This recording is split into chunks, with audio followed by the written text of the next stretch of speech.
అన్నయ్య గారు, ఈ ఇంట్లో కడుపులో బిడ్డని మోస్తున్న ఆడదుంది. ఆ కడుపులో బిడ్డకి ఏమన్నా అయితే మాకు వంశాంకురమే లేకుండా పోతుంది. మీరు భయపడకండి, మేము మీ వెన్నంటే ఎప్పుడూ ఉంటాం.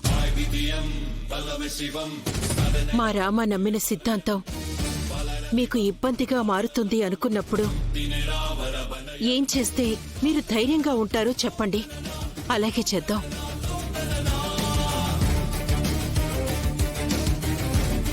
మా కూతురి వల్ల మీరు ఏ విధంగానూ బాధపడ్డానికి వీల్లేదు. మేమొక స్వామీజీని పిలిపించి ఇంటికి పట్టిన దుష్టశక్తిని వదిలించాలి అనుకుంటున్నాం.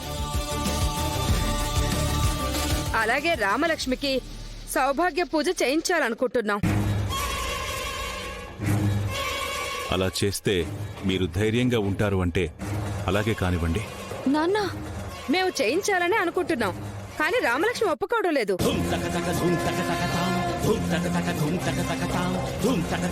సౌభాగ్య పూజనే కదా, రామ ఎందుకు ఒప్పుకోవడం లేదు?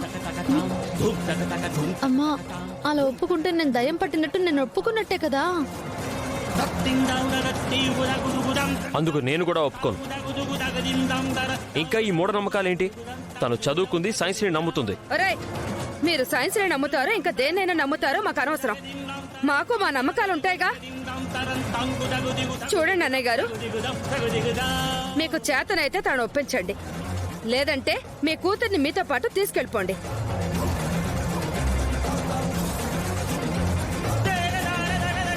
ఇప్పుడు ఏదో ఒక నిర్ణయం తీసుకోండి. ఈ భయాలతో మేము చస్తూ బతకలేం.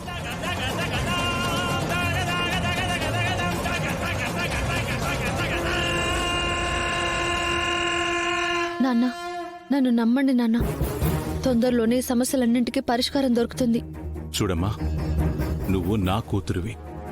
చిన్నప్పటి నుంచి నువ్వేంటో నాకు తెలుసు. నువ్వేం చెప్పినా నేను నమ్ముతాను, ఎందుకంటే నీ మీద నాకు ఆ నమ్మకం ఉంది. కానీ ఇక్కడలా కాదు కదా. కొన్ని చోట్ల మనకిష్టం ఉన్నా లేకపోయినా వాళ్ళ నమ్మకాలు, వాళ్ళ ఆచారాలకు మనం తల వంచి తీరాలి. మనం రాజీ పడి తీరాల్సిందేనమ్మా. అవతల ఉన్నది నీ భర్త. నిన్ను పూజ చేయించమంటుంది తల్లిలాంటి మీ అత్త.